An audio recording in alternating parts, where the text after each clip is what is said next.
माझ्या बालमित्रांनो, मी स्वराज दौलत बारमन इयत्ता 6वी आपल्या समोर विषय मांडतो शिवछत्रपती एक जाणता राजा.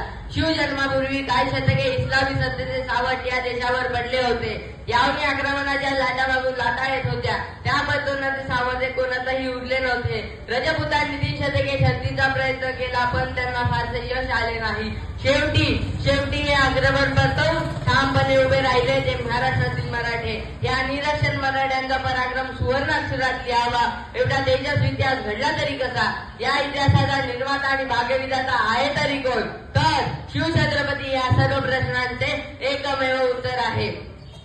शिवाजी महाराजांचा जन्म 19 फेब्रुवारी 1630 रोजी शिवनेरी गडावर झाला, तर 3 एप्रिल 1680 रोजी त्यांनी रायगडावर देह ठेवला. महाराज जन्माला आले आणि तेही एका गडावर आणि त्यांनी देह ठेवला तोही एका गडावर. महाराष्ट्राच्या गडकोटांनी महाराजांच्या जीवन चारित्र्याला भौगोलिक आणि सांस्कृतिक अधिष्ठान प्राप्त करून दिले. अवघे 50 वर्षांचे आयुष्य आपलेल्या महाराजांना आजही आपण 350 वर्षानंतर आपले प्रेरणास्थान मानतो. इतकेच नव्हे तर जे महापुरुष आपल्याला वंदनीय आहेत त्यांचे प्रेरणास्थान देखील महाराज असल्याचे दाखले आपल्याला इतिहासात आढळतात. देहवाद, राष्ट्रप्रेम, जिद्द या गुणांच्या बळावर अत्याचाराविरुद्ध अधर्माविरुद्ध लढता येते हा भाव मराठ्यांच्या ठाई निर्माण केला तो शिवछत्रपतींनी. एक सेनापती म्हणून महाराजांच्या जीवन चारित्र्याची आलोचना करणाऱ्या इंग्रजांना ते नेपोलियन आणि सिकंदर याच्या योग्यतेचे योद्धे वाटले. पण महाराजांकडे स्वतःचे जीवनविषयक तत्वज्ञान होते. ते नेपोलियन जवळ नव्हते आणि सिकंदराजवळ नव्हते.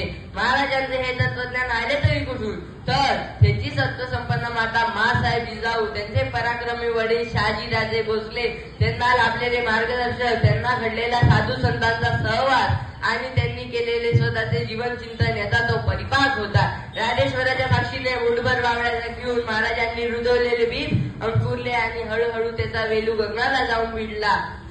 येथे कारण महाराजांनी दीनदलितांना, गोरगरिबांना जवळ गेले आणि त्यांच्या हातून स्वराज्याचे बांधकाम करून घेतले. तानाजी, येसाजी, बाजी ही सगळी नावे आपल्या लोकसामान्याचे प्रतिनिधित्व करतात. एका सैनिकावेळी गदा ठेवणारे महाराज कमालीचे साधे होते.